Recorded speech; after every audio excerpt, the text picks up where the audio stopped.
असेतु सिन्धुपर्यन्ताया यस्य भारतभूमिका पितृभूः पुण्यभूमिश्चैव स वै हिन्दूरिति स्मृतः।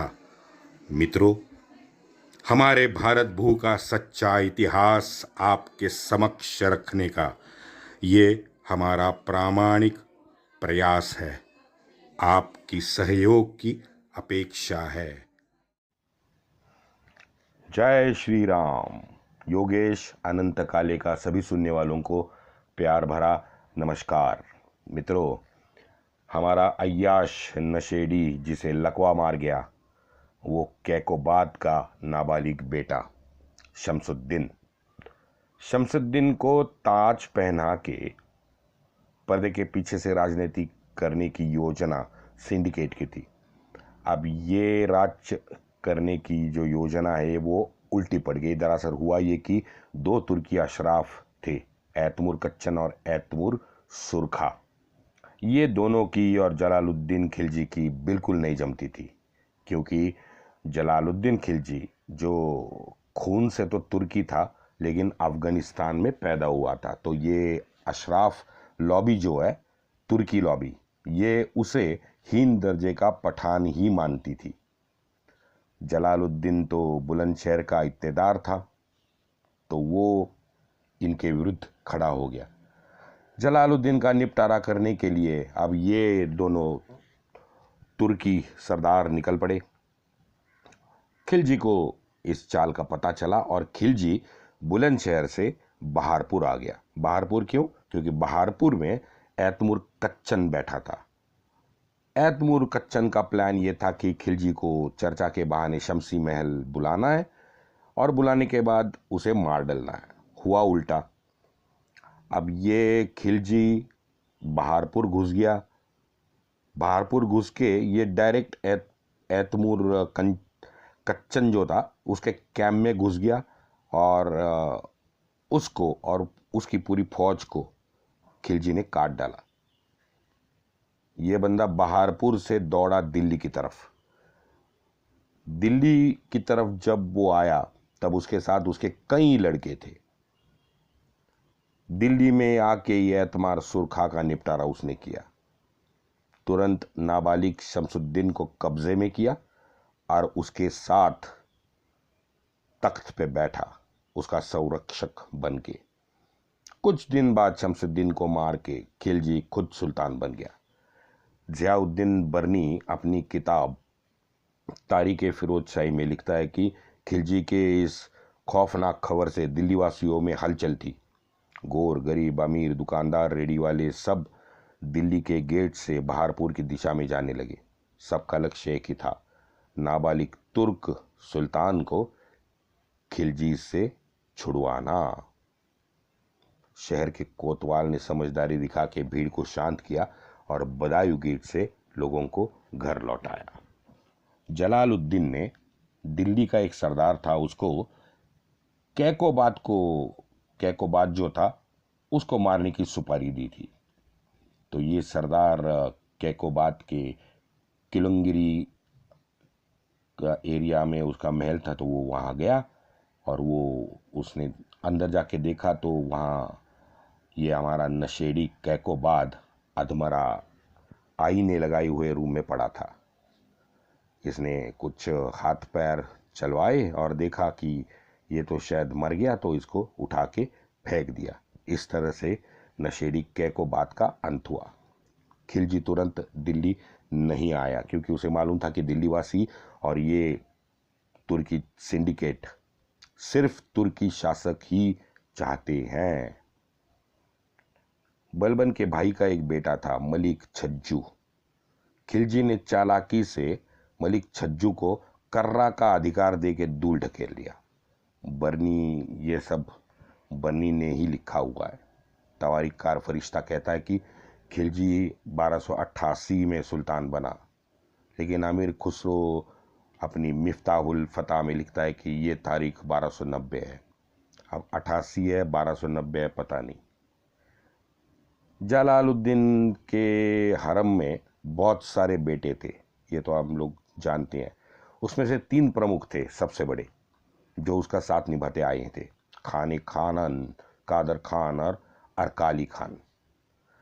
जलालुद्दीन ने दिल्ली से बाहर हौज खास में विजया मंडल नामक एक बड़ी जमींदार की कोठी थी, वो हथिया ली और उसमें अपने बेटों के साथ रहने लगा।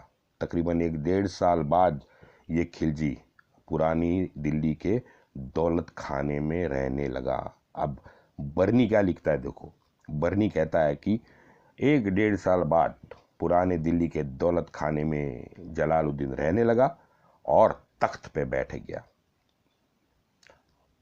मित्रों, जाहिर है ये तख्त तो दीवान खास में ही होगा, तो हमें ये भी पता चलता है कि इसका सीधा मतलब है लाल किला था।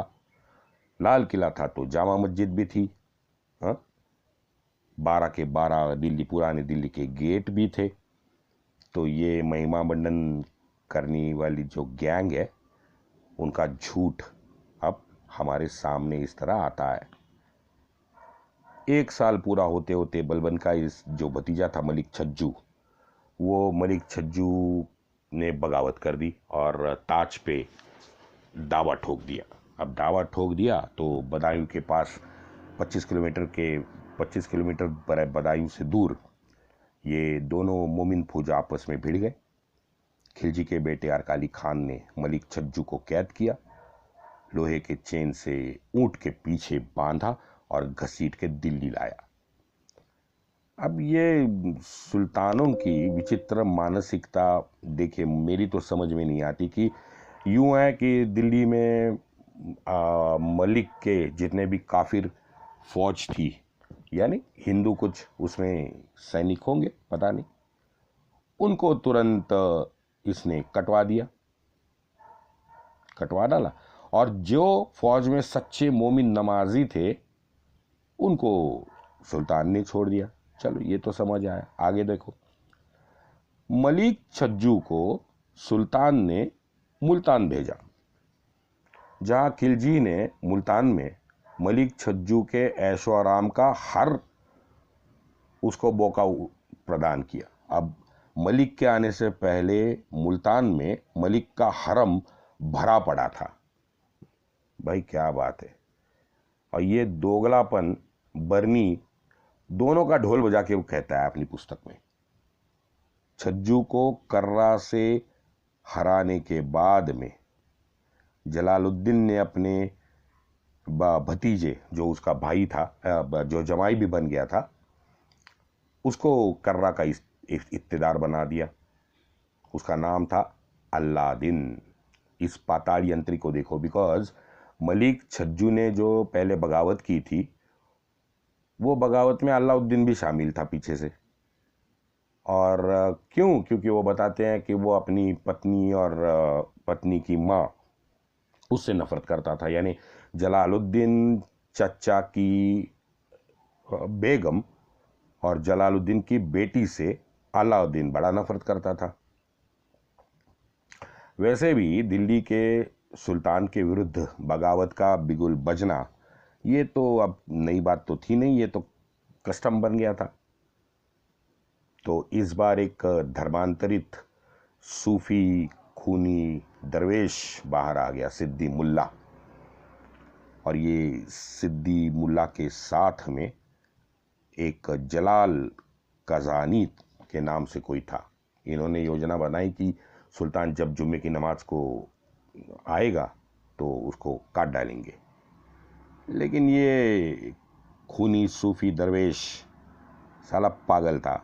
जलालुद्दीन को ये पता चला, जलालुद्दीन के बेटे अरकाली खान ने उसको पकड़ के हाथी के नीचे कुचल डाला। चलो बढ़िया। 1290 में जलालुद्दीन ने उज्जैन और माड़वा पे हमला किया। जाहिर है महाकाल को तो भ्रष्ट किया ही, मूर्तियां तोड़ी, सब हो गया।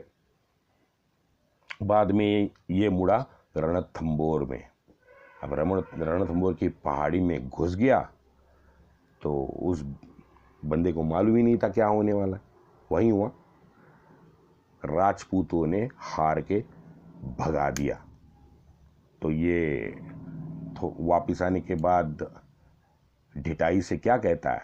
वो कहता है कि इस रणथंबोर जैसे हजारों किले के आगे मेरे मुसलमान का एक बाल मुझे ज़्यादा प्यारा लगता है।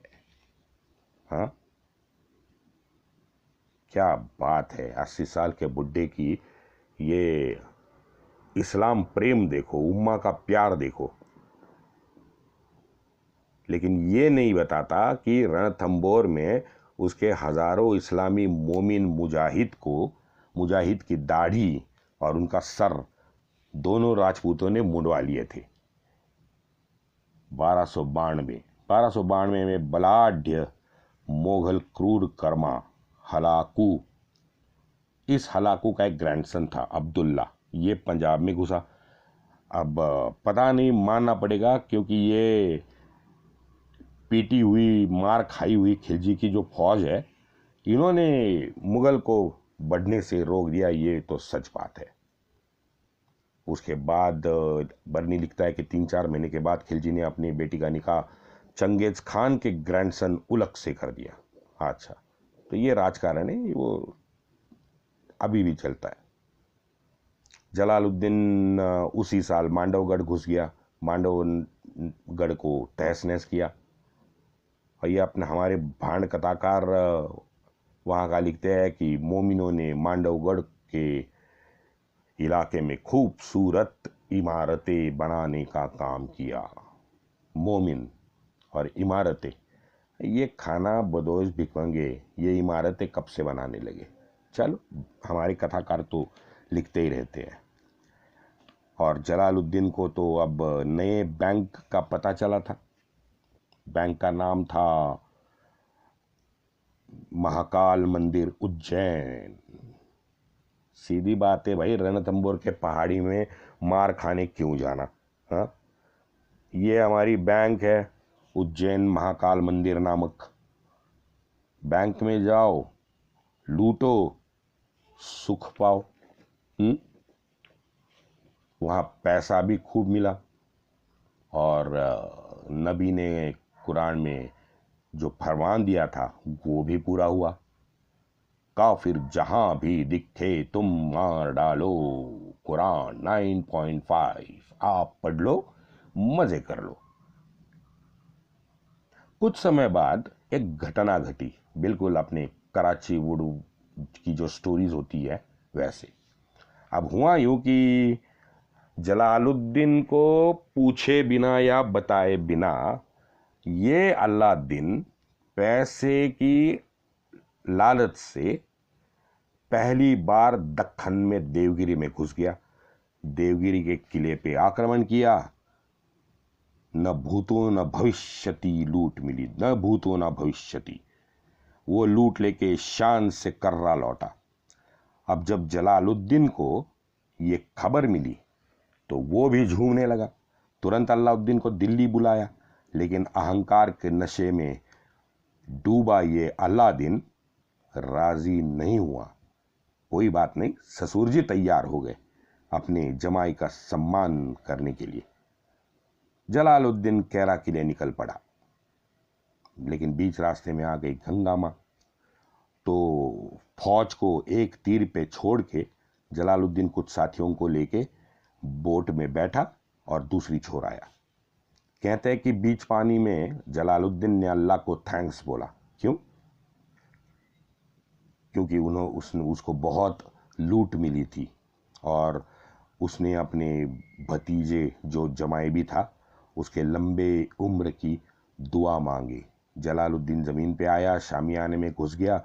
शामियाने में अलाउद्दीन उसकी राह देख रहा था। अलाउद्दीन ने उसका हाथ चूमा, जलालुद्दीन ने उसको सीने से लगाया, फिर जलालुद्दीन ने उसको चूमा और जैसे कंधे पे हाथ रखा चारों दिशा से आ गए गार्दी और गार्दियों ने जलालुद्दीन का सर रेत डाला। जलालुद्दीन का सर बाद में अपने बाण की नोक पे पूरे कर्रा शहर में घुमाया गया। अब ये सूफी दरिंदे कहानी गढ़ते हैं कि भाई जिन्होंने जलालुद्दीन का सर काटा उसमें से एक सलीम था, उसको लेप्रसी हो गई। दूसरा इख्तियारुद्दीन था, वो पागल हो गया। लेकिन यहाँ पे गंगा की इस छोर जो जलालुद्दीन की सब सेना खड़ी थी, उसका सरदार था अहमद चाप। ये चाप महाशय कुछ बोले बिना बिना किसी विरोध किए चुपचाप दिल्ली फौज को लेके आया, और सिर्फ दिल्ली नहीं लौटा, ये दिल्ली में अपनी फौज को सबको तितर बितर करके घर भेज दिया। अब इसके पीछे का की रणनीति और ये इतिहास को नहीं मालूम। वहाँ जलालुद्दीन की बीवी मल्लिकाए जहाँ, उसने अपने छोटे बेटे फुकनुद्दीन को ताज पहनाया। बड़ा बेटा अरकाली खान तो वो मुल्तान में था, जैसे मैंने बताया। तो बाद में फिर अरकाली खान की नाराज़ी दूर करने के लिए मल्लिका, ये हमारी जहाँ जो है, ये अपने रुकुद्दीन बेटे के साथ मुल्तान गई। तो अब दिल्ली में सिर्फ ये कुकनुद्दीन था, तो ये मौका बढ़िया था अलाउद्दीन के लिए।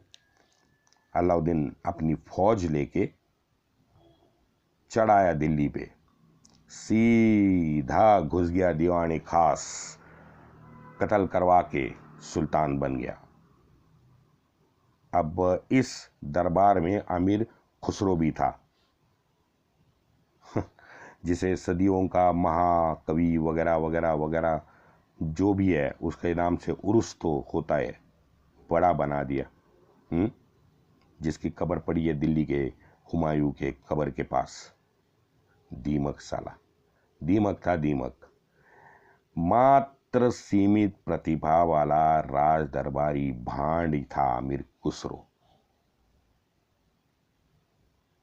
मित्रों, मुझे याद आया, अभी अभी रुक जाओ, हमारा ये चल रहा है सब, ये 1296-97 का चल रहा है।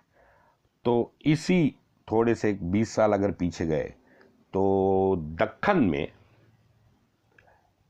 एक सनातनी थे। अब देखो फर्क, ये तो हमने जलालुद्दीन खिलजी का और अलाउद्दीन खिलजी का तो सुन लिया। अब उसी समय एक सनातनी ने क्या किया, ये देखो। औरंगाबाद यानी संभाजी नगर के पास सनातनी एक रहा करता था, उसका नाम था संत ज्ञानेश्वर। आज मैं बाकी उसकी हिस्ट्री तो बाद में बताऊंगा, लेकिन आज सिर्फ एक उसकी प्रार्थना सुनते हैं अर्थ के साथ। वैसे ये बता दूं कि संत ज्ञानेश्वर में 1278 में जीवंत समाधि ले ली थी, और जीवंत समाधि लेते वक्त संत ज्ञानेश्वर की उम्र मात्र 18 साल थी। संत ज्ञानेश्वर ने गीता पे अपना टीकात्मक ग्रंथ लिखा है, उसका नाम है ज्ञानेश्वरी। ज्ञानेश्वरी ज्ञानेश्वरी का अध्याय है 18वां। उसमें से एक दो लाइन मैं आपको पढ़ के सुना रहा हूँ। आता विश्वात्मके देवे येने वाग्यज्ञे तोषावे। आता विश्वात्मका देवे, हे विश्व के शक्ति रूप परमात्मा देव। येने वाग्यज्ञे तोषावे, मेरे इस वक्तव्य से संतुष्टि पाकर मुझे ज्ञान रूपी पसायदान दीजिए, प्रसाद दीजिए। वैसे पसाय जो है ये एक प्रसाद है जो बनाना पड़ता है, उसकी प्रॉपर रेसिपी मैं बाद में दूंगा। उसके बाद ज्ञानेश्वर जी कहते हैं कि जे खड़ांची वेंकटी सांडो तया सत्कर्मी लती लाभो। जे खड़ांची वेंकटी सांडो, जो खड़ है, खड़ यानी दुष्टात्मा, ये दुष्टात्मा का दुष्टपन हे भगवन तू नष्ट कर, और उनको सत्कर्म करने की सुबुद्धि दे। सत्कर्म करने प्रति उनका स्नेह बढ़ा जाए। तया सत्कर्मी रति लाभो। भूता परस्परे जडो मैत्र जीवात से। भूता परस्परे जडो, सर्व जीवित प्राणी मात्रा में मैत्र जीवाचे। मैत्र में प्रेम, आस्था, मैत्री की भावना जागरूक हो। ये है 18 साल के सनातनी की मनीषा, 1278 के आसपास। और वो दिल्ली में ये जानवर मोमिन क्या कर रहे थे, और यहाँ पैठन के पास ये हमारे सनातनी क्या कह रहे थे। ये है फर्क संस्कारों में। ये है सनातनी के संस्कार, और ये दिल्ली में सत्ता, पैसा, हवस की तृप्ति के संस्कार।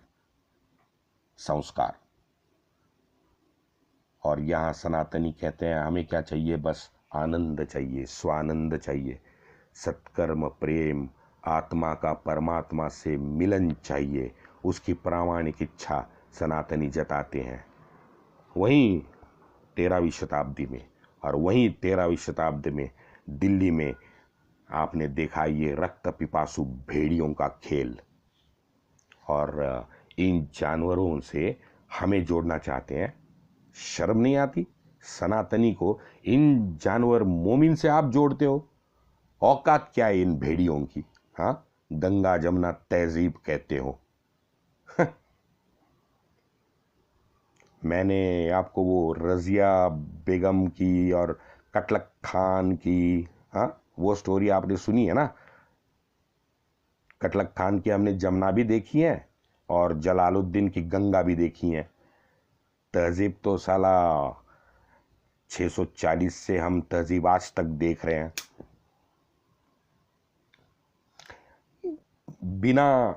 बिना मानवता के ये, कसम से मैं क्या कहूँ, मैं इनको भेड़िया ही कहता हूँ। तभी तो चंद्र भाट ने लिखा था ना, ये है निर्लज्ज म्लेच्छ, हम हिंदू लजवान। वंदे मातरम।